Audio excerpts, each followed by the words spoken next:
We highly discourage na bumili kayo ng repacked supplements online. Na-mention ko sa previous video ko kung bakit namin kayo dinidiscourage na bumili ng repacked supplements. Sabi ko nga din, show em, don't tell em. Next product natin ay Puritan's Pride Lutein. Yan, 40 mg. This is one of our best-selling products. Ang problema, ito ay dumating ng ganyan. Unsealed. So, may mga ibang nagbebenta dyan ng repack supplements, masasayangan. Syempre, hindi nyo naman malalaman whether contaminated or tampered yung dumating na bottle o stock sa kanila. Tulad dito, pakita ko sa inyo yung itsura ng soft gel.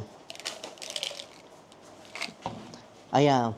Maganda ba itsura ng soft gel? Talagang mukhang bago pa. Ang problema nga lang, dahil kapag contaminated, invisible yan. Hindi mo naman makikita yan sa unang tingin o sa pagtingin mo pa lang. Mararamdaman mo na lang yan kapag sumakit na yung tiyan mo. Kaya ulitin ko, we highly discourage na bumili kayo ng repack supplements online.